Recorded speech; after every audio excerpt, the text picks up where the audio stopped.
Welcome to the Wisdom Check by Tabletop to Keyboard. This is going to be our bi-weekly podcast where we discuss things such as Dungeons and Dragons. Actually, I think maybe we need to turn up my mic a little bit, guys. How about some more game? This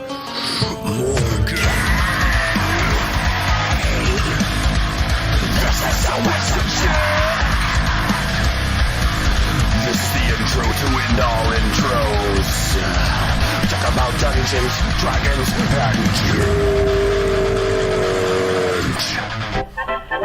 Now, I don't think that's proper.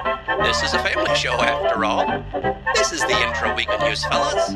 It's good, clean fun for everyone. Welcome to the Wisdom Check, where we have wholesome conversations about the dilemmas we face every day. Nah, hold on a second. I got your intro right here. Yeah, that's better. Welcome to the Wisdom Check, where I'm right, just wrong. We're gonna have guests on to talk about it. It's gonna be awesome, because I said so. He is right. He did say so. I don't know. Is surf music the best music for a podcast about D&D? Fuck yeah. Okay. This just in, nobody can agree on our intro for this podcast. So we're just going to start. Welcome to the Wisdom Check.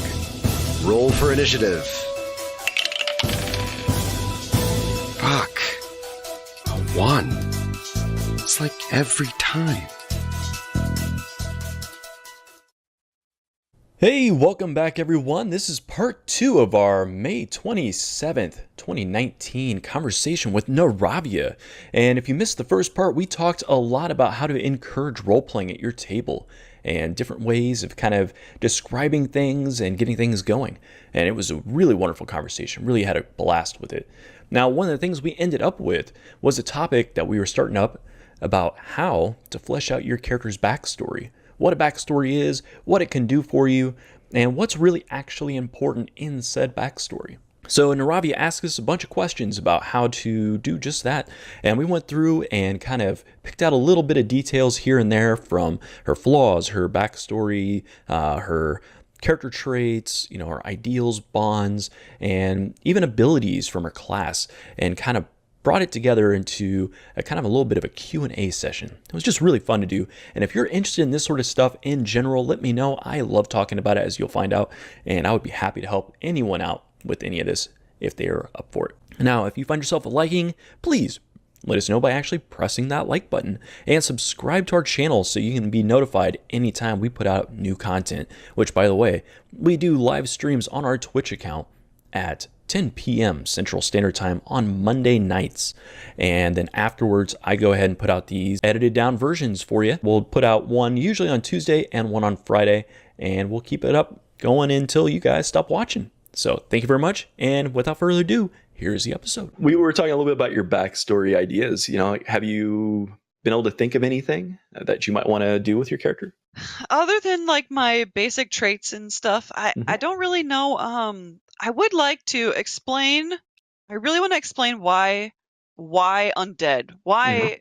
I mean, because obviously the reason I chose undead is because I'm like, there's going to be a lot of undead in this campaign. Because I had played the module and I knew that everybody in that house was dead. Yeah. So I literally chose it for that. But now I want to kind of backtrack and write out why. Why undead? I'd really like to. Oh boy. These 5 pictures. I'd really like to understand maybe a little bit more of my character's social awkwardness. I think I want to look at. I have all of my. I'm a little old school here, and I printed out all of my stuff so that I could think about it and write handwritten notes on here and stuff. So yeah, I have my personality traits, my ideals, bonds, and flaws. And I'd like to elaborate those a bit more. So like, for example, my personality trait says, I feel far more comfortable with animals than people. Why? Yeah. Now I know how to, I feel like I know how to answer or ask these questions, but I don't really know if I know how to answer them yet. So okay, so what's your instinct on that? Like when you say why, what's the first thing that pops in your head? Just, that's how I am. So I'm like, I love animals. I'm drawn to animals. I really just I feel like animals just give you such unconditional companionship, you Okay. know? There we And so go. maybe that's something that we could expand upon. Mhm. So is it that you like animals just a lot, or is it that you don't like people and animals just fill that spot? I don't dislike people. Oh no. Oh no. Oh Did he find it? my. I'm telling you, Clint works quickly. He did. Yep, That I was knew he quick. would. That was too He fast. works quick, so Wow. That is fantastic. Oh, sad day. Bet you I'm didn't gonna know go that was ahead. coming. I'm gonna go ahead and cover that bag up. You're holding off. Yeah. Nope, it's not working. So that was my shark stream. It was. As we can see, you prefer the sharks, you know? Yep. Okay, so like you were That's an saying though. inside joke, by the way. The left shark. Yes. I don't know if you guys play WoW, and you know there's this little toy that you would get in Warlords of Draenor called a left shark, Mhm. and people would get them on several characters every day, and they just kept sending them to me. At some point in time, I had like 500 plus of these stupid pets taking up. I had to make a separate character with a separate guild bank to store all of my left sharks. Wow. And so then I That's started awesome. making people include fun shark facts if they were going to send them to me. And that's awesome. so it became a meme sort of thing for our entire guild. So And that's from the Katy Perry Super Bowl. yes, Yep. Okay. yes. So and then Awesome. one of my guildmates mailed me that stupid costume. That's amazing. So yeah, I swore I would use it, but sorry, Okay. complete No. tangent. It's a great tangent. I love it. Follower goals are always fun. Yeah, followers will just stick it to you. So anyway, you were saying to kind of loop it back around from the sharks. You were talking about how the animals give you unconditional love, right? So Yeah. it sounds like that's an important thing. And I want to be careful with this because you said it was like connected to how you think in real life. So we're going to focus on character here. So your character feels that they get unconditional love from animals that they don't get from people. Mhm. So what is the cause of that absence? Like, why are they craving that? So there's maybe something. Right. something happened within maybe my tribe, or maybe something happened within another character Mhm. that maybe it could be something. I guess it could be a total like abusive parents thing. We can go back to could being be- parents, or it could be Could be, something yeah. like a friendship maybe that I had growing up, or Mhm. a Yeah. relationship that I had growing up. We could do something You- like that. You lost all your close friends in the zombie raid that made you hate undead, and now Yeah, you don't bond with people because they can something be might made happen undead to them. maybe, But or something Yeah, you like might that. lose them Yeah. at any moment. you might lose know? them. Like Yeah. so. For some reason, animals seem to be around longer. Whatever. Yeah. Yeah, that's an interesting one because you don't really see a lot of undead animals in No. D&D very frequently. Animal instincts are. I don't good. think that we've come across any undead animals, actually. So maybe Is that is Invincible? part of it. Is Invincible undead? He's in your game? celestial. He's the celestial He's a paladin now. celestial paladin. Yeah. He actually, my DM just made him look undead because he Okay. spawned in Barovia, Mm. and so he was kind of brought back. But he is celestial, and he then changed his appearance. Okay. Gotcha. I didn't know if he was technically undead or not. So. He's not undead. No, he's not undead. celestial. Okay. Yeah, he just appeared as I if remember seeing the the picture. magic of Barovia. I think he said something like the magic of Barovia affected his entrance into this realm, or something like that. Okay. So then, yeah, you really have not encountered it. So No, you feel I like don't- they're safer. You feel like Yeah, they're safer or We something. could then. do something Potentially. like that. Well, and also you said your hero is a tabaxi, right? So it's kind of a cat person. Do you Mhm. have many interactions with non-animal people? Yeah. So that could be, if I'm growing up in my tabaxi only tribe, I'm only around animal humanoids and then animals. Mhm. We wouldn't have had much interaction with real people, I guess. Maybe And if there's you different wanna- body language issues. Yeah. And if you want to flesh out your whole tribe, maybe in your guys' society, animals have equal rights to their people. So they're not. It's not that you choose like pets over people. Yeah. They are people. Like to you, Yeah. they're no different than having them as a friend is no different than having them as a friend. Right. So These are like just my the ones pet that that I you summoned, I would never treat as lesser. Mhm. Like right. when he's about to die, I'm begging the cleric to heal him, you know. I would never I don't want to just waste a spell I on would that. never just think, oh, it only is 50 gold of herbs and stuff. Like it to me, he's not just a summoned thing that I could resummon at any time. He's a real live person, Right. you know. So very important to me. You know, he's And not if you just wanted to just a go pet. and if you want to go like totem like thing, he could be some connection to a god for your people. You know, the animal could Okay. be a representation of your connection to an animal god or something of that Or sort. maybe Because it- you're animal people, like, or you know, Maybe it ties back to somebody you lost. Okay. yeah, he belonged to someone who you lost, and now he's yours. Like, there's different ways you can really approach that. Like, Make that really special. and that comes from being a ranger. You know, like I said, you're taking it back and looking at it from a ranger's point of view. You're a divine caster. You have a pet. You have a favorite enemy, and those are ways you rope that back into your character background. What's your Yeah. character's bond? An injury to the unspoiled wilderness of my home is an injury to me. Okay, so some kind of blight happened, and you really take offense to that. Yeah. Um, So just basically like I don't like farming because you're ruining the natural landscape. So basically my character, the way that I was thinking about it is my character is very very close to nature. I don't know, I haven't played a druid, so I don't really know but I think of it sort of in a druidy way, like really close to nature, really only takes what they need, does everything they can to not harm any sort of like wilderness areas. So cities aren't really my thing. I'm much more happy out in nature. Okay, so I mean, we could tie this though to that same concept we were just talking about with the pet, right? So maybe you had somebody who was lost to an area, like maybe you were away from town or something when some event occurred that blighted the forest or wherever you were spending your nomadic time, and the animal that was left is what you found. And so, like, you felt it was important to your character to keep this character or this animal alive and build a friendship with it because where it lived is gone and the people it was with are gone. Okay. Or Yeah, that something would along be those really lines. cool. Yeah, and so but then there would have to be something that happened that caused us to be And separated for a while because I only was able to get him at like level 3 or whatever, level 5. yeah.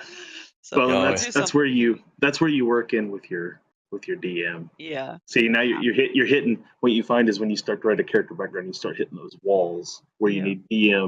need DM input. Like, so it's Like kind what of, you have happened? to right, what happened, like where was he for a while, like, Oh yeah, or maybe he died and I resurrected him with and now that he's spell yeah, or something. right, Okay. and now he's a spirit that you bring back, like Okay. made some physical form. Like, you know, there's different ways you can go. Like, that's what the paladin does I with the like that. celestial mount, you know. yeah, that's a So, cool idea. If your DM I will like go with that. that, that's a really good one. Like he died in maybe that's yeah, so then he died in some sort of wilderness accident, whether maybe a human caused fire or I don't know what undeads could possibly do, but maybe the undeads caused some sort of blight to infect the forest, kill everything that was there, and now I have the ability to finally bring him back. right. That would be really cool. There's a And- lot of ways that you can rope that stuff Yeah. in there. Okay. So, That'd Okay, be so really cool. and your flaw you said was your character is alcoholic, right? I'm too enamored of ale, wine, and other intoxicants. So basically, the only thing I've been doing with this is basically anytime we go to an inn, I immediately buy wine. And anytime I'm looting, I'm trying to see if there's any kind of alcohol. One time I did drink some like kind of poisonous wine that I found, I think, in the death house. And I rolled in some way that I didn't get sick from it. Nice. So now, do you see your character drinking due to escapism? Is it just finding frivolity and happiness in a blighted world? Is it something else? Like, what draws your character to that flaw? I kind of was just playing it as a well, I didn't know like if I could do this or not, but I was, when you think of dwarves, dwarves drink beer, right? Dwarves drank a lot. I was trying to think of like doing that with tabaxis as well. Like maybe they make their own wines oftentimes out of the berries that they find in the forest. So it's just cultural. Yeah, so that's kind of where I was going with it. Not like I'm a terrible alcoholic and I, because of this horrible thing that happened to me, like I didn't want to make it like a negative thing. I just wanted it to be like, I really like drinking wine. I want to always be drinking wine, but also that's sort of a flaw, right? I can see it being the other way around too. As a nomadic people, you may not have had wine. Like, so you get into civilization, you meet these other people, and they introduce you to wine, and you're look what I've been missing out. Oh, what have I missing? And now you're just way in too deep. You're like the cat. You're like you're like a college kid who lived a repressed life, or like the cat that you find the stray, you give it the saucer of milk, and now it won't go away. It just stands there and meows till you give it more milk, even though the milk really isn't good for it. You're sitting there finding yourself giving it more milk, like so you get this. You're getting introduced to something you just never had, so it's like a new thing for you. That would be really cool too. I like both of those ideas actually. Yeah, so there's always, and I think the thing is like there's always different ways you can look at it. If you sit down, you think about it long enough, you work with your DM, you can come up with a lot of good ways to take those simple ideas, even if you rolled them on the charts. There's always those charts when you pick your background, you can roll them on there. I think that's where a lot of these came from. Is the when you make your character, it gives you these options. And I'm like, okay, I'm just gonna pick whatever one I want and kind of go with that. So, and I highly advise that. Like, don't roll on the table. Pick the one on there that you think will work best with everything else you've got going on.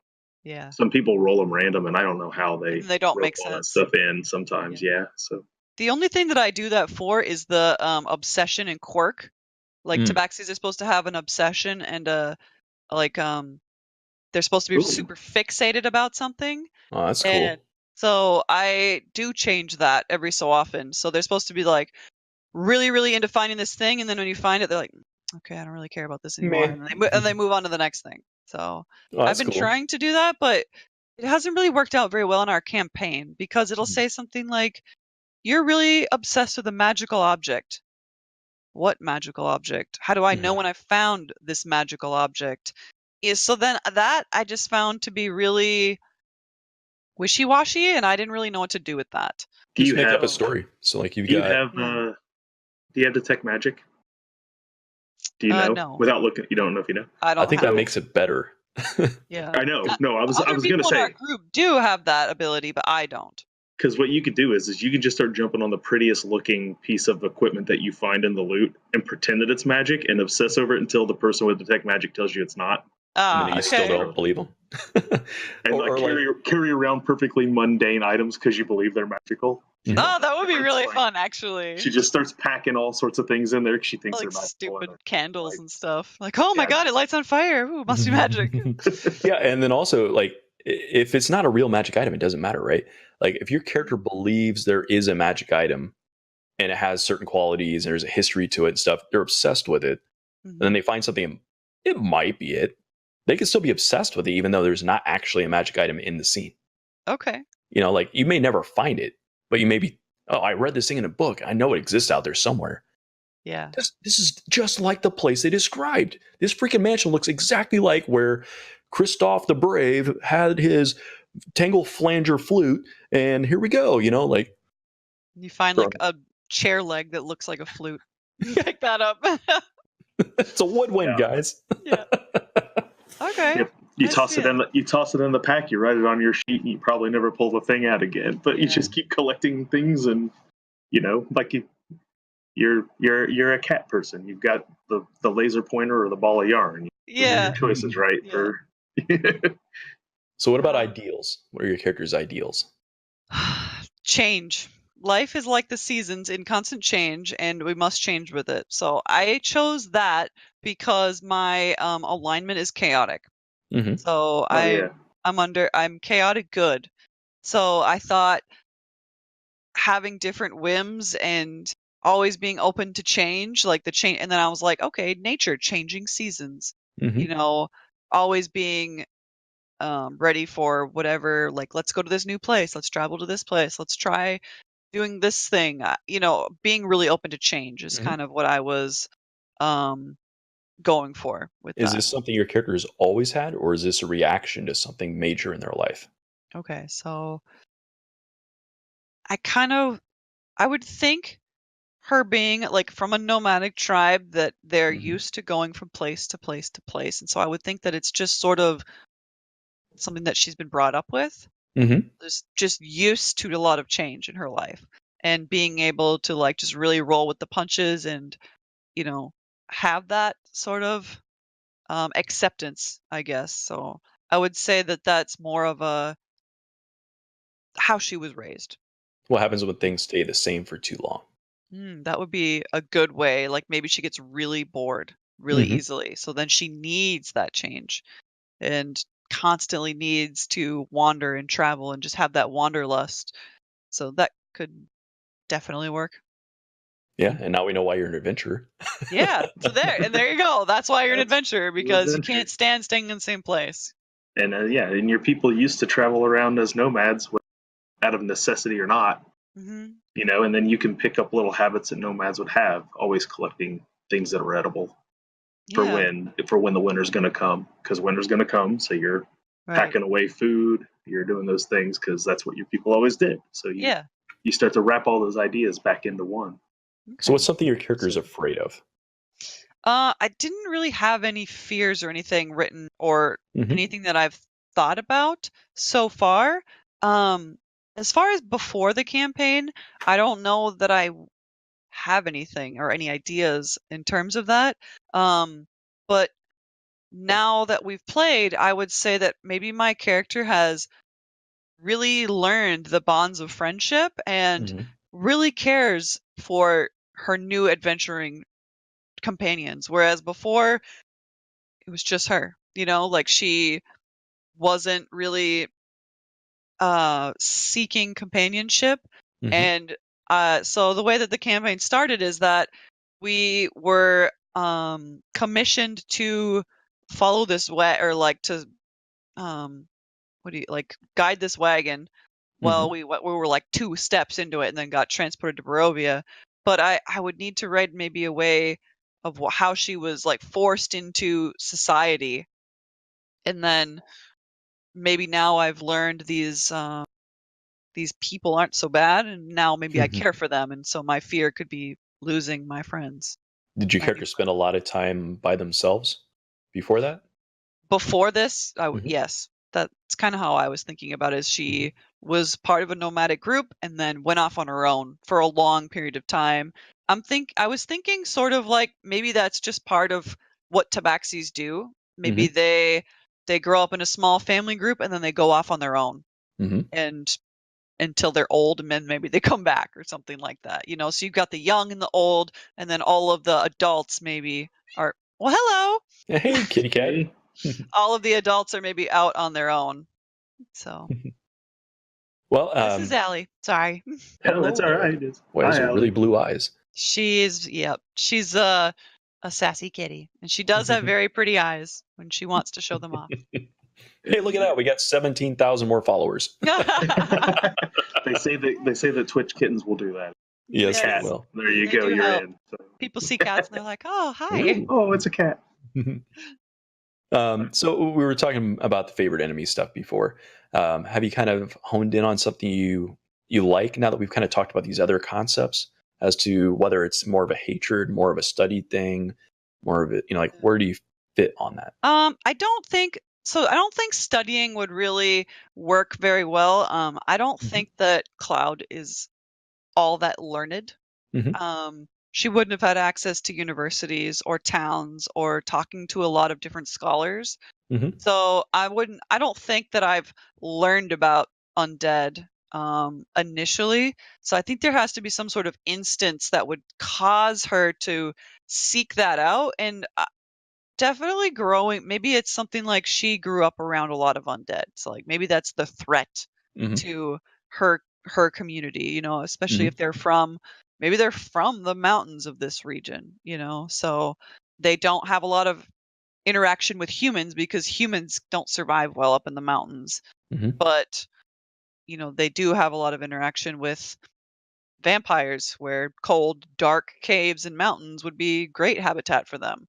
So you see it more as a familiarity with them Yeah. as opposed to a real dislike of them that kind of fuels your power. Yeah, I think that I don't know that I don't want to have like a tragic incident. I Mhm. don't think where, Yeah, yeah. maybe my entire town was wiped out by them or something like that. But Yeah. Well, you can see how gotta be that something changes the flavor, interesting right? though. So, Yeah, like, whether it's I'm just really familiar with what they do and how they interact and how they portray themselves, because that yeah, tells you that your character is studying them, they're watching yeah, them, they're interacting with them a lot in some fashion, they're avoiding them, they're doing all these things. yeah. Whereas if you had an event that's like I am just vengeful against these types, that's a Mhm. different type of character. Same Yeah, mechanic, but you have a different way of exploring that mechanic and tying yeah. it back into your other stuff. I definitely like the more like I like because a hunter would Hmm. be very familiar with their prey. They're used to watching and stalking and learning about them.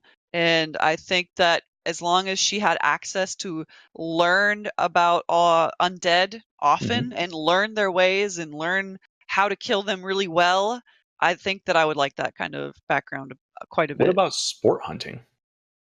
Mm, What if it was maybe. your people's like had a tradition of stalking and hunting the undead that Mm, prowl the countryside? Like for trophies. Yeah, like more kind of like like Predator. Like it's not like I don't hate these guys. I don't have a vengeance thing about them. They're just all over the place and they're not natural. So yeah. we go out and And we they call the just cause herd. us harm. So, yeah. Yeah, I think that that would be good. Like, not necessarily. I don't think that she would be one that would hunt and kill for fun, Hmm. but maybe definitely out of necessity.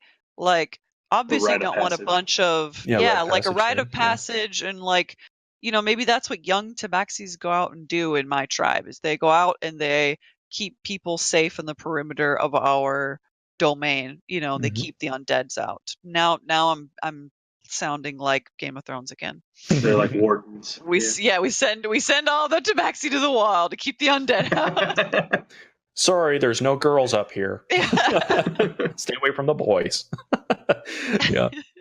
Oh man, yeah. So that's Yeah, I another like thing. Crazy X bringing up in the chat is that as you level up as a ranger, you get additional favored enemies. Have Okay. you come across any other enemies in your game that stand out as potential I was going to get to favored something enemies? like that next. Is how do you take this now, pick future things on your list as you go up, and this would be one of them. Like, Hmm. what else have you come across now that you start to think like this is my next favorite enemy?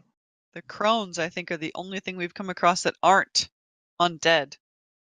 The three hags, the three crones in Oh the yeah, windmill. Oh, I think they're the only characters that we have come across that aren't truly undead. I don't it, know really what they are. I think he told us, but yeah, yeah, there's that, and then it's there's Strahd's Mount, which somebody accidentally metagamed. It wasn't me. Somebody else told me uh, this. And they said that it was like a fiend or something like that. Because I was uh, like, I want that horse. And hmm. they're like, you're not going to get that horse. So, Yeah, hellhound or something. yeah. Yeah, well, I would consider just thinking what drives your initial one can help you figure out what your next one may be. Okay. Like what sorts of things have to stand out for you to decide that's what I want to study or Okay. to and know you is a can look problem. through the category options because I Mhm. think it gives you options for what the categories are. Yeah, I'm not So sure what they are, even. I don't remember. that's the one thing about when you play through a module like in a game setting like Ravenloft, it's so specialized for horror Yeah. that you come and like you said, you picked undead, but how could you not? Because if Right. you Yeah. didn't pick undead initially, if you picked hill giants, if you were a giant slayer and you end up in Yeah. Barovia, the next time you get a favorite enemy, there's no way you're not taking undead. So you were Right. going to get undead one way or the other. It's just was Yeah. that really what you did initially, or is that what you're going to be doing from here on out? Because Mhm. that's what you're running into over. So And Gotcha. also, with this particular setup, like the mist took you. Yep. So it chose you for a reason. Mm-hmm. Well, maybe not. Maybe it's just you're playing a Strahd. game. Yeah. But like why were you the one it was attracted to? Well, you have a connection to undead for some reason. Okay. Like maybe that's why. So it's more likely your character would have already had that. Okay. That makes sense. I like that. Now I have a reason because my DM has straight up nerfed my ability often because it's very annoying to play against somebody who always knows where all the undead characters are. So Right. he's like, no, Yeah. that ability is getting nerfed. So it's caused some issues several times because we often know where an encounter will lie because of my ability. So But that's what you're good at. I Yeah. mean, You got to and be that's those are opportunities where you're going to use a skill, sure, to avoid an ambush, but you also have the ability to really role play with that. Yeah. Like those are role play opportunities as well. Like, so, you know, your character, you're a cat. You've ever seen a cat looking at the laser pointer? Yeah. You know, before it jumps, it'll sit there and it stares and it moves. Yeah. and it gets ready to Little pounce. wiggles. Like you're going to Charge be the up the person. laser. You're the person in the group who can do that. Yeah. So, you know, the group's walking into a room and suddenly your character gets ready and everyone's like, what's wrong? You're like, Yeah. you're just staring at, you don't even have to tell them, just stare at the person. That would be Like, you an know, awesome role playing like thing that I've never done anything like that. So right. and my Yeah, DM has it asked me just- several times. Yeah, he's like, so why do you hate this person and not other people or something like that? And you know, I've never really wanted to commit to like I hate undead. I just am good at seeing and killing them, basically, is kind of how I wanted to go with it. Because there's been instances so far where I don't want to I take pity on somebody. Like my yeah. instinct is to take pity on a character that is undead and not just want to just murder them, you know, like Right. just because like so there's some ways like that I wish that I had fleshed that out a little bit more in my background earlier so that I could interact with those players a bit differently. Well, but here's the beauty of this is that most of the time you're not going to have your whole character figured out, even 4 games in. And some of what's nice is going into the game, having the game influence your character and, you know, the other party members, understanding the dynamics and saying, you know, what would really fit here? What would make this really work? This particular trait. That's what I'm going to go with. Yeah. You know, and then you can really tune yourself to the table. And you don't have to do it that way. Some people want to go in there and just be very obtuse and say, like, this is what my character is. Deal with it. But, you know, there's also the other approach of kind of slinking in there. Yeah, I Now, like we a are- more subtle approach. I do like that. Yeah, me too. Now, And we you'll are getting figure kind out of your long style. session You here. know? And, well, no, we are about ready. It's almost 2 hours in. Yep, So the last and- thing I'm kind of interested That'd in. be so much fun. Sorry. I am too. It's so No, fun. I just it's realized easy how to do I'm this. learning so much. It's been Me fun. and Jeff, if you've watched past episodes of Wisdom Check, we were LARP STs. Yeah. And so in LARP, your background is really important. Mhm. Really, really important. And we were STs for 50 players in a game. So you think 7's a lot. We had 50. That's a lot. And so we would regularly have to sit down with people and go through this process of helping Yeah. them figure out This is who my they favorite are. thing to do as a You know, DM. like, and you could tell he really gets into it. Like, but it's helping them come up with that idea because then they had to go walk out there into the halls and start portraying it in full Mhm. costume. Sometimes, like, you know, LARP, you go the full 9. You gotta do it all there. You know, so it's we have a long history of going through this process with people. So And we I could would lose love track to of do time more. doing this for hours if we just keep going. Like someone has to tell us, like, hey, it's been an hour and a half. Yeah, if you wanna LARPing is the continue- last frontier for me. I've seen people at the park LARPing, and Yeah. I just don't have the courage to go up and talk to them about it yet. But maybe once I get better at D&D, I will pluck up the courage to be like, hey, I'm interested in what you're doing here. I would like to know more. It's a different world, you Yeah. know. Definitely. It really is. So Yeah, I would definitely be open to answering or helping you with any more of this if you're interested in that. If you want just Yeah. like prompting like we've been doing, I love doing this stuff. Yeah. And you know, anyone watching, if you're hung up on something, join our Discord, toss some info out there. I'll have a little chit chat with you. You know, Yeah. Get stuff and going. you get a draft, run it by your DM first. He's the most important person to get the rubber stamp of. But if you want to toss it our way, we'll definitely read it and give you some feedback if you want any. And Awesome. know, Yeah, I we'll think definitely work with you further on this. Like I said, I've been watching you for a while. Like, Yeah. so, we've but been playing a long time. Like I think we're on session like we're pushing session 30. Yeah. Nice. So Nice. Right. we're so slow. We're so slow. Yeah. But we're learning. It's taken us a long time to learn the basics. So And I'll tell you what, as much as I love roleplay, it won't make you faster. No, it's gonna make us slow things down. slower. It'll make you slower, but you know what? You'll have more fun doing it. Yeah. That's Now, really last thing I wanted to ask though, have you figured out a voice for your character? No, No. I don't have a clue what kind of voice I could ever go You- with. Yeah, you did watch last week's episode with Stonefly, so you got an idea of where we're going with this, don't you? Yeah, I have no idea what I could possibly do. So, and honestly, my voice is something that I've always been extremely self-conscious about, like my own personal voice. Like, I remember playing WoW and jumping in somebody's vent and talking, and then people being like, "Are you a girl? I can't really tell." I'm like, Really? yeah, like I have like a slightly deeper voice, and especially well in Discord it's a little nicer now because the sound quality is good. But back 10 years ago, Yeah, Vent, I can the see it. audio quality wasn't great. My headset wasn't great, and people often TeamSpeak, exactly. Yeah, TeamSpeak was the days. People Ventrilo. often talk about my voice in the same like what's the girl from that 70s show? Donna? Ooh. Donna from that 70s show. So Yeah. she also has sort of a little bit of a deeper voice. You do sound a And little bit like that, yeah.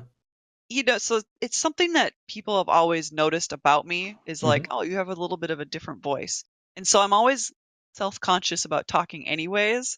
So it's something that's hard for me. I don't change pitch well either. So I don't have any clue. I don't even have the first idea about how to have a voice for my character. I don't know how to even have a tone for my character. You know, the best part about this is that if you're really subconscious about your voice, and I've been that guy, when you make a character with a really wacky voice, you basically just get to ignore that fact. So like with my character, I'm playing an R5 ed game, Skeezer. I don't know if you'll catch it. This voice is the most like just ridiculous, obnoxious voice I think I've ever done, right? And it's all based on me cracking my voice. So it's just, hey guys, hello over there. So it's all up and down, and it goes up and around, and it just is a little whimsical and a little high and a little low, and it just goes all over the place. It's not at all like my voice, right? Right. So like, it gives me the ability to just check out because it's no longer me, right? So like, I like that fact that the more I get into character, the less any repercussions are about me. It's about my character. So any like the social anxiety gets shifted. Right. So like actually the voice I think gives you kind of almost armor, Yeah, because the people aren't then thinking, oh well, Nara did this thing that I didn't really like. Like, oh, Cloud did this thing that I didn't really like. Yeah, really focusing on using the voice makes you focus on the character names, which makes you focus on their descriptions. And I find that, like I said, it just gives you that. We talked about this in an earlier talk about like the magic circle. That's kind of a phrase used in game design. And, it's like all the repercussions of the game live inside the game. So you don't have to worry about it as a player. Yeah. And I think the voices and all that role play stuff, and those are some great emotes in our chat down there. Kind of looks like a bugbear. But I think that really helps. And so like with your character, we're kind of figuring out some things, right? So you're a loner, you're a little bit animalistic, you're outsider. You do have this relationship with undead in some fashion. You're a warrior of type. Like, I don't know how you portray yourself. Are you fast? Are you elegant? Are you beefy? Are you strong? You're tough? More like very sure-footed. Like I have extremely high like athletics and acrobatics. So I think of my character. So like I basically made her like a snow leopard. She's silent, she's strong, but she's also really agile. A snow leopard is a very compact big cat. But they live in mountain terrain, so they have to be extremely quiet and they have to be very like they blend into the environment, but they also have to be extremely agile living on mountainsides, So I see that, I hear that, I lean toward Someone. Sorry? Your voice cutting Cut out out. a little bit. Oh, sorry, we're getting roboty. I said I hear that, and I hear someone who whispers. Whispers? Okay. Whispers. She's never that's not allowed to be Robin. loud. She's never allowed to be, you know. I hear a lot of whispers in there. You know, the way you describe them, like to me, they seem like the way that like Drow would be. Like Drow use actual like sign language to communicate in the Underdark. Oh, okay. So like I could see like a pack of tabaxi, you know, motioning to each other as rangers, not wanting to disturb the prey as they're hunting, things like that. So they're used to being quiet. They're used to whispers. See, I like that idea. Yeah, I definitely And I like think that. that's- It would be a little hard through Yeah, 'cause nobody else voice is talking. because instead of being like, Yeah. Mhm. I can't do Well, that some over. of that you have to describe. That goes into Yeah. narration. Okay, You so know, you'd more narrate what the character is doing. But I You think could do you can that. narrate a lot. I think if you want to give it a voice, then like I said, when she does have to speak, she whispers. She doesn't Okay. speak loudly. She's very soft, very Yeah. like I said last week about tabaxi. You think about how a cat like purrs or whatever. Like you roll Yeah. the R's, you make it go that direction. With Can't it. roll R's. See, what I was hearing with this is that you're very careful. So I would say you pick your words and you pick few words. Okay. So like when you hit them, you land them. But then you're also a snow leopard. So you have like those big paws that spread out your weight as you walk across the snow so you don't disturb things. So I think Right. you have to spread your word out. So you have very compact sentences, but you spread the sentence out so that no single pauses? word, more drawing the length of the words out maybe. Okay. So like, like those long kind of airy kind of like almost like Elven from like Lord of the Rings, how it's like, it's just like flows out and no single word really punches. You don't have those like hard consonants and you don't have those, breaks in the sentence. Okay. So you would talk basically, I mean, it would sound a little bit Elven, right? Then Maybe a little if you bit. went with that. So then you'd be talking slowly, quietly, and then also few words. Yeah. So slowly, quietly, pointedly, like Okay. I have something I need to communicate. I'm getting to that point. I'm giving Very everything direct I need speech. right here. And what does it say? Very. I don't know what that is. Aggravated Elven? Huh? He used to use meow for all the words. She uses meow. You like the guys for Super Troopers? Yep. Yeah, I mean, I can't do a feminine voice necessarily very effectively, but like, I'm kind of thinking more of like, so he's zagging me on here. That's great. Something like, oh, we have to go to the village. Like soft, almost whispered tone, like that you come into the sentence like with a fade in, and then you come out of it with a fade out, and then like there's kind of like a quality to it that's like linking the words, so it kind of like it has like a legato kind of feel if you're into music. Okay. And then maybe you have fangs, so maybe there's like a little like the toothiness to the voice. That would be really tough. You can just get yourself some I real could totally fangs. see it. Like you would have to talk, but it would be because like your tongue would have to be like right up against your teeth, I think, for you to do that.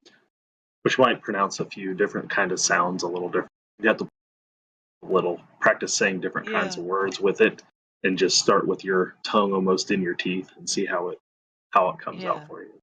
Yeah, I've seen people like do hisses and things like that and purrs with tabaxis, but when I think of a humanoid cat, I thought big cat.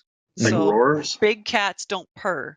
And if you've ever heard a snow leopard, they make a terrible noise. It's not good. The yowling sound. Yeah, it's like, "Meow," but it's like, it's like deep. It sounds nothing like any other big cat, but also not like a regular cat. So I didn't want to make that noise either. But I mean, big cats don't purr. So cheetahs are the only big. I was gonna say cheetahs do. Yeah, cheetahs can purr. I used to work at a zoo, so I'm pretty familiar with big cats. That's cool. So well, see, that'll help you then. Yeah, so like that's why I like think about, I've been snuck up on it by animals, and I'm like, Oh God, you're right. They're like, because you're working up against a fence, and the next thing you know, you just have this weird sensation, and you look over, and they're literally right there staring at Oh you. man. I never heard them get, they're generally like, so like the wolves were always like friendly, but they would still sneak up on you. But then the Mhm. big cats, they're looking at you like, I'm gonna eat that person. Oh, did you turn your back to me? Oh, it's go time. Yeah, exactly. And that's, that's something like as a zookeeper, it's very, very safe because you're never actually in an enclosure with an animal, Mhm. right? But they still tell you, like, don't turn your back on these animals because it triggers something to them. So, It does, yeah. like, It's like prey instinct when they run from you. exactly. You got to chase them. Yeah. Yeah. Well, maybe that's something you can bring into your character. Yeah. You're like, oh, that person's vulnerable. I have to go after them. Opportunity attack. Especially if they start trying to run away. Right. You would All just right. instinctively have to go for them. So So I would say voicing, like they're saying here, practice in the car. Just come up with a bunch of sentences. Just try different things, and know that the first like 30 or 40 tries at your voice, you're not going to like it. There's going to be things that don't work. You may find a little sound. They're like, oh, that's a good sound, and then you'll not be able to reproduce it. And then you'll go back, you try some more, and then eventually you'll land on something, and then you'll start to develop it. Okay. What kind of things do you guys practice reading? Or like, do you just make stuff up in your mind and say it? Okay. Oh man. Like a lot of times, like I was saying, like for my current character, I don't really do so much a voice for him. It's more about word selection and kind of that air of arrogance that he has, like in everything that he does. Okay. So, because he just assumes he's better than everyone at everything. Mhm. So he comes across that way because of it's not so much the voice I'm doing. Whereas if I'm gonna make an actual voice for a character that's not my own, and I'm doing more than just word selection, then I think like I have to at least come up with a few lines to work on it to get it to where I want it. And that changes what the lines are based on what the character is going to be doing or what the character will be saying. So like if I have a concept in my head, and actually I joked that I was going to spoil my next character concept tonight. So this sounds like a good time to do it. My next character, this is a spoiler for people who don't want to know in case Balrin dies at the end of this week's combat. It's likely. A goblin who goes by the name of the number 32. He doesn't even have a name. He's just number 32. And his basic concept is that he's one of the goblins in a dungeon somewhere that you would run into when you're raiding a dungeon. So he has all the dungeon delver feats and everything else. And he was part of a family of goblins who lived in the dungeon under some lich lord or whoever. It doesn't matter what the guy is. And so his dungeon got raided by adventurers and wiped out. And he was one of the few goblins that they didn't go down that corridor and all the goblins in that wing. The Lost Mines? Yeah, he's the Lost Mines. So in my head, like I think about like what his life was and how he talked down there amongst all of his other goblins, right? So I started coming up with lines about like him talking about his brothers and everything else. So then when I get into my voice, he gets really high and he talks really fast. This is what we do, and we're gonna go stab people, and it's gonna be great. I'm gonna go set the trap, and the guy's gonna fall in it. It's gonna be awesome. So I think about like the things that he might say or how he might do them. And, Well, and and then the it helps fast me get that talking, voice.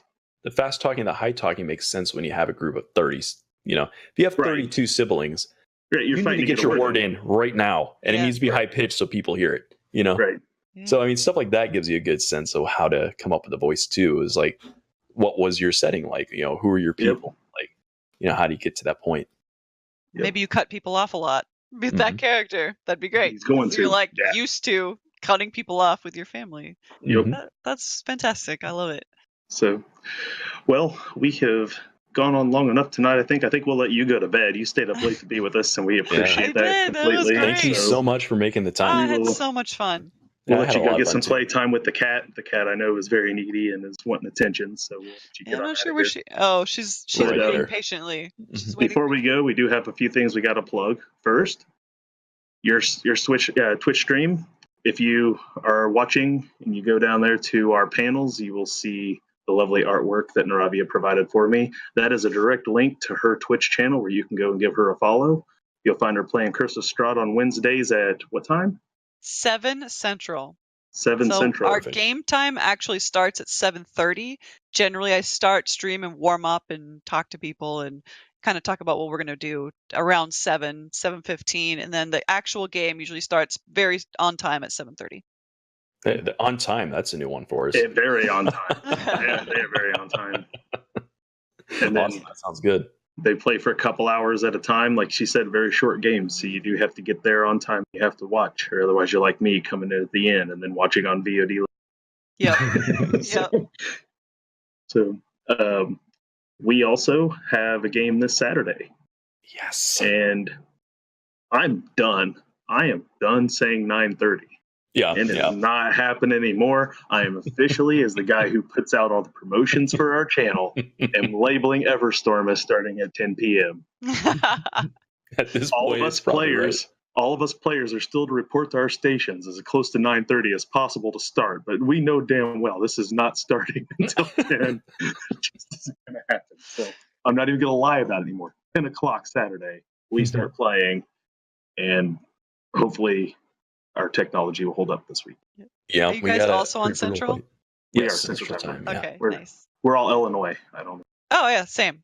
Yeah, I thought you were too. I didn't. Yeah. I wasn't going to out you too much about where you're at. I'm pretty sure you were Illinois like the rest of us. Yep. Good Awesome. old Illinois. And I do, just because I got it in a game of chance. I happen to have in my collection at home a Strahd von Zarovich mini, the official No Dungeons and Yeah. Dragons Strahd von Zarovich mini I got in a game of chance. And so maybe at some point in time I'll find a way to get it to you to commemorate your first game. So Oh, that would be I'll awesome. find some way to get it there. So we'll figure that out after the show some other time. But when you're done, I don't know if it'll spoil anything. I don't think so. But We've Yeah, seen a shouldn't. picture of Strahd. Like we encountered Strahd at the church once. So He's a pretty Okay. iconic style Yeah. character, you know. Yeah. he was really cool. I'm not gonna lie. Like he's a pretty impressive dude, even though he's super bad. But Yeah. That's what makes him impressive. So I was trying to think if there's anything else we gotta mention before we go. Announce next week's stream and then plug our own channels, I yeah. guess, and we're done. Yeah, next week. Next week it is DM Chuck from Defenders of Cobalt's gonna be here with Nice. us. Super excited, by the way, to see the character meat grind funnel for Dungeon Crawl Classics he's doing this week. If you don't Just- understand Just how remember character it's everywhere. you want character creation done different there, Nara, watch Dungeon Crawl Classics. Here's Okay. the premise. I'm gonna give you a quick premise. Every player makes 4 characters, okay. and you start at the top of your sheet with strength, and you just roll 3d6 and you write down the number. 3d6, write down the number. You make 4 characters. You give it a profession, Okay. and you take those 4 characters and you walk into some horrific situation. All 6 people with 4 characters, there's 24 characters walk into a situation. You hope 6 of them survive so you can hand them to the 6 players. And those are the 6 people who then become level 1 characters and move on to the rest of the game. what? It's brutally awesome. You have That no sounds clue pretty what's cool. gonna. It's brutally awesome the way this thing works. It's completely random, and you have no idea what you're going to end up. So Okay. It's called Dungeon Crawl. it's Dungeon Classic? Crawl Classics. Okay. So he's running Old it school. sometime this week. Unfortunately, I don't have it right in front of me. So it's just very action heavy in the beginning, right? It's intended part of character creation is to go through this Okay. game 0 essentially, where you kill off 90% of the PCs you make and see what's left to play with. You just hope you get out of your DM system. Yeah. If my character dies, I think I would have to. I don't even know. Like, how many characters have you guys had die over the years? We did a whole segment on character death. Did back- you? I'm gonna have to go back and watch yeah, that. you'll have to go back and find that one. We talk a lot. I've had more. You are having Mike death right now is what's going on. Yeah, he's lost a lot of characters though. I've lost a fair amount myself actually. And yeah, in our YouTube channel, which I'll plug right now. So tabletop to keyboard TT2KB. I've been putting all of our past wisdom checks on there. I think it's Oh, okay. episode 3 that's the character death and retirement. Okay. So it's Wait. actually our second segment that we split into 2 parts. And Okay. Oh, So- that's right. so it should be on that one, I think. And so if you're looking for that, we do talk all about us dying and how to deal with death and how to integrate the new party and new characters and when to get rid of a character. It was a really good conversation. I really enjoyed it. So hope I'll Very give you a cool. little insight. Very cool. I'll definitely If look you- at And if you want to watch it live, my character's probably dying on Saturday. Be a good that. 10 time. p.m. 10 p.m. p.m. It'll I'll happen see if I can immediately stay at the up. start. All right. Well, Dustin, where can we find you outside of the wisdom check and outside of our regular scheduled D&D? Well, when I'm currently not quitting Arcade, you can find me streaming at Plague State, where I'm known throughout the MMO community as Gladius Rex. Will likely kill you and steal your stuff. You will hate me for it, because that's what I do. So that's where you would most of the time find me. I'm also the guy a lot of times in the channel says TT2KB. So if you have somebody popping in your chat talking to you, probably me. Perfect. Yeah. Where can they find you when you're not on here? Yeah. Not when I'm yapping and then you go quiet. Perfect. Yeah, you can find me on YouTube as well. And I do Rain Survives is my channel name. And I do Let's Plays. So I've got Fallout 4 Frost. I got Ark Survival Evolve is what I'm primarily doing these days. I've got Green Hell. I've done Pathfinder, Kingmaker, and a couple other ones. So you'll enjoy hopefully something I got out there because I have a lot of fun putting it out. There's like 120 videos. So, come on and keep me company over there. Awesome. Do you guys have those links in your panels? Or I really hope we do. Yeah. Okay. I want to go and follow after this. So we don't at the moment. Oh, okay. I removed. He's like. So I removed them for expedience sake because when we had a lot of panels for a while, and I was afraid people weren't scrolling all the way down to find important panels we needed. So as I moved them up, I dropped others down, and I kind of knocked a few of them out just to keep it clean. So, okay. But I can get them put back up there if we need. Yeah. Or drop them in the chat or in Discord so I can follow you. Perfect. We'll drop them in Discord for sure. Again, thank you so very much for joining us. And chat, thank you so much. We've appreciated you guys getting out there and having some nice conversations on this side. We love talking to you. So keep the questions coming. If you have topics you're interested in us getting to that we haven't gotten to, speak up. And also join us on our Discord. I don't know if we have a link listed in our, nope, not our overlay, but it is somewhere. If you click on either of the panels down there, Everstorm or Wisdom Check, they will take you, I believe, to our Discord. Perfect. Now. Come join us there. We do some conversations, post random topics of the day. Really, Ballrun is just all over the thing, just spamming it continuously. So always something to talk about. There's got a lot of people that are really interesting, other gaming groups that you might be able to kind of get in contact with, find out different styles of play. And I'm just really enjoying running at different tables. So come over there and keep us company over there as well. And I think that wraps us up for this week, guys. So thank you very much. Thank you so much. I had such a good time. Thank you. You're welcome. Guys. Thank you. And we'll catch you next week on Monday.